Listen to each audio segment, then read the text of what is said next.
বিসমিল্লাহির রহমানির রহিম। হে জগতবাসী, আজ আমি শামীম আলী চিশতি আপনাদের সামনে যে আলোচনাটি নিয়ে আসলাম, সেই আলোচনাটি হলো যে শয়তান মানুষকে প্রকাশ্যে এবং অপ্রকাশ্যে ধোঁকা দিয়ে যাচ্ছে, কিন্তু প্রকাশ্যে শয়তানই তো ধরতে পারে না যে সে প্রকাশ্য শয়তান, এবং অপ্রকাশ্য যা নিরাকার শয়তান তাকে কি করে দেখবে মুসলমান, তাকে কি করে দেখবে খ্রিস্টান, তাকে কি করে দেখবে বিভিন্ন ধর্মের মানবগণ। যেমন কোরআনে এসেছে, শয়তান তোমাদের প্রকাশ্য শত্রু, এই শয়তান তোমাদের পূর্বপুরুষদেরকেও ধ্বংস করে আসছে। সুতরাং তোমরা প্রকাশ্য এবং অপ্রকাশ্য শয়তান হতে বিরত থাকো।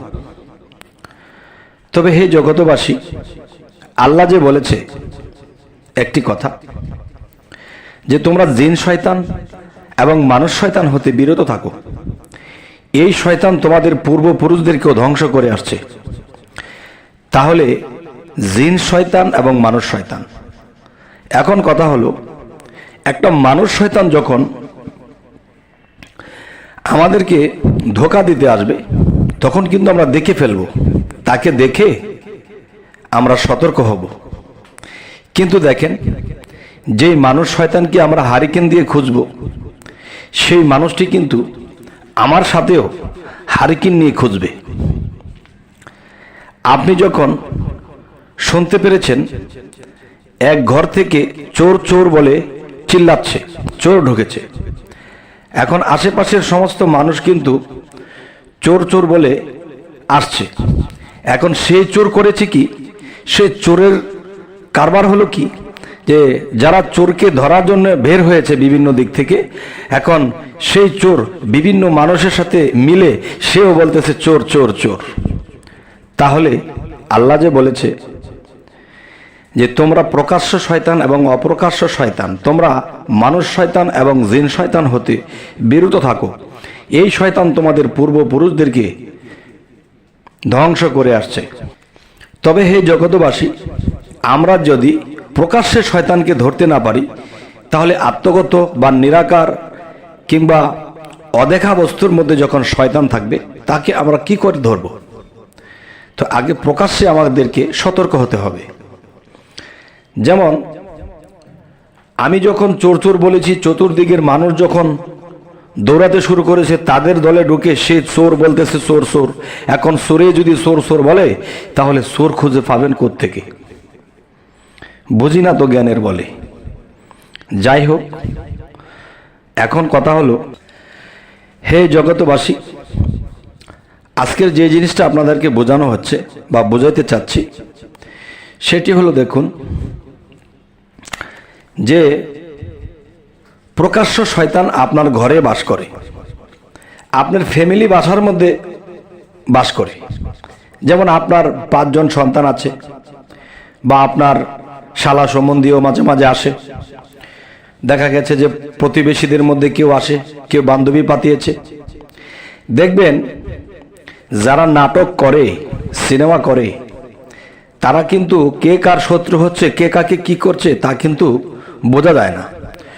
যখন আমরা সেই নাটক বা সিনেমাটা দেখি, তখন বুঝতে পারি সে কুটনামি করবে, সে ক্ষতি করবে বা করে ফেলেছে, কিন্তু একদল খুন করেছে, আরেক দল ধরা পড়েছে। তাহলে যারা নাট্যমঞ্চের মধ্যে আছে, তারা কিন্তু ধরতে পারে না, আর নাট্যমঞ্চের বাহির থেকে যারা তাকিয়ে আছে, তারা কিন্তু দেখতে পাচ্ছে কে দোষী আর কে নির্দোষী। এখন প্রকাশ্য শয়তান সমাজে আছে মানুষ রূপে, তার থেকে সতর্ক থাকতে হবে। ফ্যামিলির মধ্যে আছে, আমার খুব ঘনিষ্ঠ, হোক না ছেলে মেয়ে, হোক না স্ত্রী, হোক না যেই ভাই বোন, হোক না যেই হোক, এদের মধ্যেই কেউ এমন এক গোলযোগ পাকাবে যে আমার শোকের সংসারটা নষ্ট করে দেবে। আরো একটা বিষয় হলো যে প্রকাশ্য শয়তান মানুষের ইবাদতের পথে, আল্লাহর পথে যখন যাবে এবং ভালো কিছু করবে, তাকে বাধাগ্রস্ত করবে, এমন কায়দায় কথা বলবে যে সে যা বলতেছে সেটাই ঠিক, আর আমি যে ভালো কিছু করতে যাচ্ছি এটাই ব্যাঠিক, এমন সিস্টেম করে দেবে। তখন জ্ঞান দ্বারা, বিবেক দ্বারা বিশ্লেষণ করে ধরে ফেলবেন এই মানুষ শয়তানটাকে। এই হলো মানুষ শয়তানের বিষয়। এবার আসি জিন শয়তানের বিষয়। জিন শয়তানের যে বিষয়, দেখবেন মানব দেহটা আগুন, পানি, বাতাস, মাটি এবং আলো, এই 5টা প্রকারে এই মানব দেহটা আল্লাহ সৃষ্টি করেছেন। কিন্তু এখন কথা হলো, দেখা যায় মানুষ যখন শিশুকালে জন্ম নেয় তার যৌবনী আগুনটা থাকে না। যখন সেই ব্যক্তিটার 15-20 বছর কাছায় গেল, এর আগের থেকেই 12-13 পার হওয়ার পর থেকে যৌবন তার মধ্যে আসতে শুরু করলো। তখন কি হলো? তখন দেখা যায় যে একটা মেয়ের দিকে সে দৃষ্টি করে, তাকায়, একটা মেয়ে একটা ছেলের দিকে ওই দৃষ্টিতে তাকায়। তখন বুঝতে হবে তার মধ্যে যৌবন বা জিন শক্তি বা তার মধ্যে যে সাবালক হলে যে শক্তিটা সেটা কাজ করতে শুরু করে। আচ্ছা, এই জিনিসটা যখন অতিরিক্ত বেড়ে যাবে তখন কি হবে? তখনই সেই মানুষটি জিনগ্রস্ত হবে। আচ্ছা, এখানে একটি বিষয় হলো যে সেই বিষয়টি হলো কি, জিনগ্রস্ত বলতে কি জিনে ধরেছে? না। দেখবেন পৃথিবীতে কিছু কিছু মানুষ আছে, তারা মেয়ে মানুষের পিছনে ঘুরতে থাকে, বিয়ে করলেও ঘুরে, না করলেও ঘুরে, এবং মেয়ে মানুষ ছাড়া তারা কিছু বোঝেই না। তাহলে মানুষের মধ্যে আগুন, একটি বলে দুঃখের আগুন, একটি হলো শরীরের তাপমাত্রার আগুন, আরেকটি হলো প্রেমের আগুন। তাহলে যৌবনেরও আগুন আছে। এটা যদি কারো মধ্যে সিরিয়াল ছাড়া থাকে তাহলে কি হবে? এই লোকটি জিনগ্রস্ত। আর সেই আগুনটি দেখা গেছে জিনকে আগুন দিয়ে সৃষ্টি করা হয়েছে। আবার বলা হয় উত্তপ্ত বায়ু থেকে, মানে গরম বাতাস থেকে জিনকে সৃষ্টি করা হয়েছে। তাহলে আমার মধ্যে এরকম কোনো বিষয় যদি কাজ করে তাহলে সেই মানুষটি মেয়ে মানুষ ছাড়া কিছুই বোঝে না। তখনই বুঝতে হবে এই লোকটি জিনগ্রস্ত। আরেকটা জিন আছে বাহির থেকে এসে মানুষকে ভর করে, ওটা এক বিষয়। কিন্তু যৌবন, দেখেন জিন জ, যৌবন জ, তাহলে এখানে কিছু মিল আছে। তখন এই জিনগ্রস্ত মানুষটির কি হয় জানেন? এই ছেলেটি যখন ঘুমাতে যায় তখন অতিরিক্ত স্বপ্নদোষ হয়। কেন হয় জানেন? এর মূল উদ্দেশ্য হলো তার মনে, বাহিরে, ভিতরে সর্বসময় যে সে এই কল্পনাই করতে থাকে যৌবন বিষয়ক।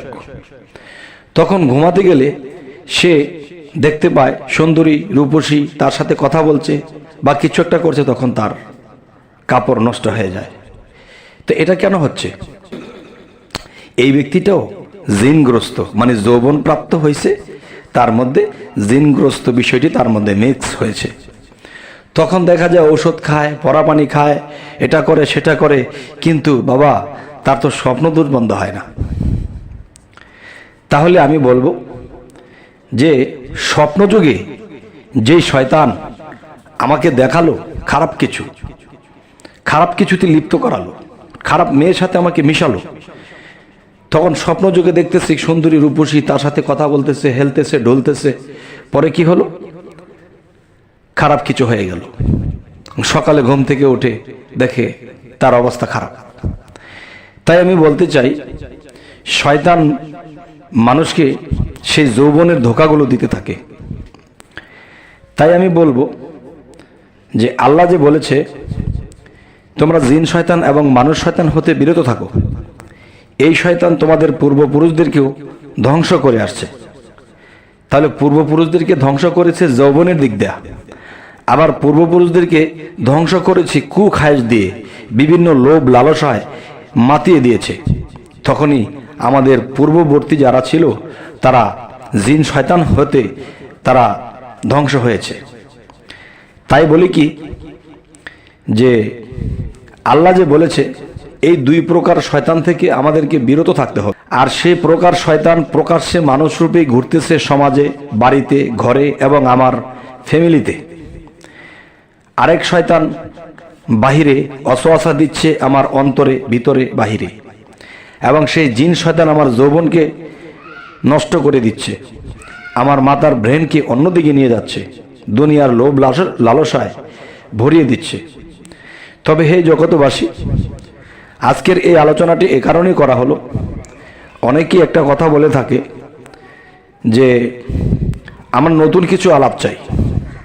তবে আজকের আলোচনা কি একটু নতুন হলো নাকি পুরোনোটাই করলাম, না ভালোই লাগলো কি লাগলো না, অবশ্যই আমাদেরকে জানাবেন। তবে আমাদের এই চ্যানেলের আলোচনা যদি আপনাদের ভালো লাগে তো অবশ্যই সাবস্ক্রাইব করুন, পরবর্তীতে ভিডিওগুলো আপনাদের কাছে পৌঁছে যাবে। তো আজ এই বলেই রাখবো, সকলেই ভালো থাকবেন। আল্লাহ হাফিজ।